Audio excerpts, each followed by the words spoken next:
بسم الله والصلاة والسلام على رسول الله وعلى آله وصحبه أجمعين.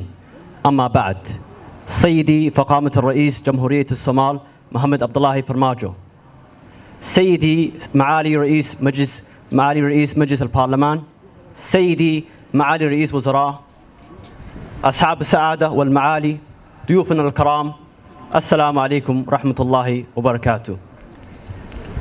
قال الرسول صلى الله عليه وسلم: من لا يشكر الناس لا يشكر الله.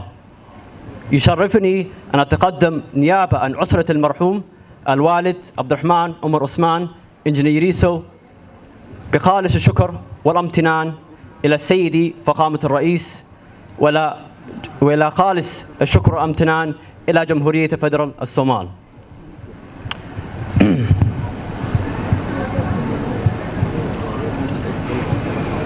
مدني madaxweyne mudanyaal iyo dhammaan shacabka Soomaaliya, marka hore waan iska tacsiyeenayna geeridii ka timid Allahu naxariiso duqa magaalada ana gudoomiye gobolka Banaadir Aabihiis Cabdiraxmaan Umar Usmaan Injineer Yariisoow.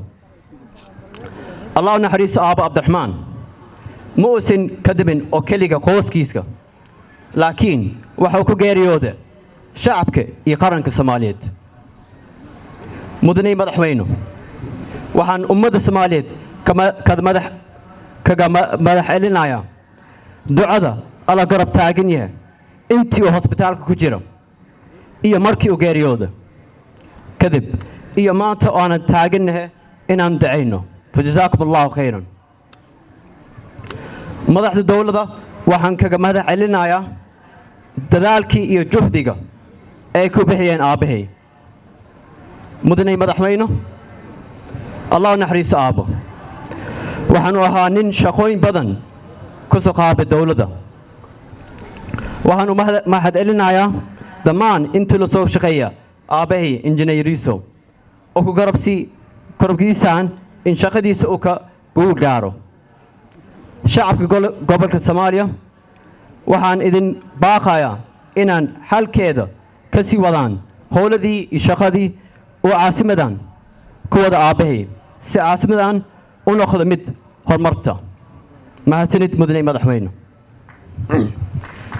If you allow me, Your Excellency, Mr. President, just to express a few words in English. Okay. Today is not a day of sorrow, but rather one in which we should celebrate. What are we celebrating? We are celebrating the success and the legacy of my father. My father had a vision. And within this vision, he believed Mogadishu will one day become a place of peace, where we can easily roam and walk across the streets with no fear of anything. He also believed this country will be one of stability, in which that we can actively work with one another, actively engage with the community for the betterment of the Somali people. He also believed and had an idea of a vision of a 21st century progressive politics within Somalia. The idea of a one man, one vote. The idea that all of us, we are citizens and we can engage within the Somali community. A lot of you throughout the past few days have told me that my father came to this country as a sacrifice and he left the family behind. I don't believe this was a sacrifice. I believe this was his duty.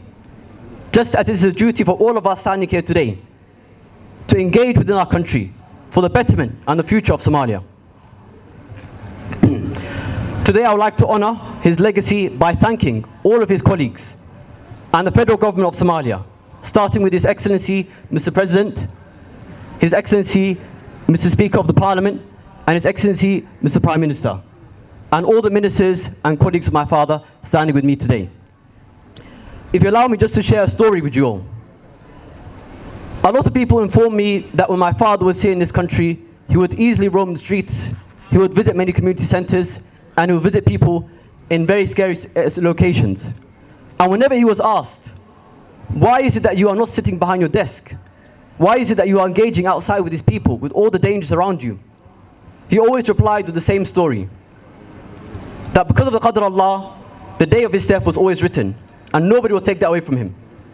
So for this, he will not cower behind or sit behind any desk or behind his office, but instead, he will go with the Somali community and he'll be wherever he needs, wherever his job takes him, he will go there as well. And in this, I would like to thank the federal government of Somalia and all those around me for all the support they have given me. Wassalamu alaikum wa rahmatullahi wa barakatuh.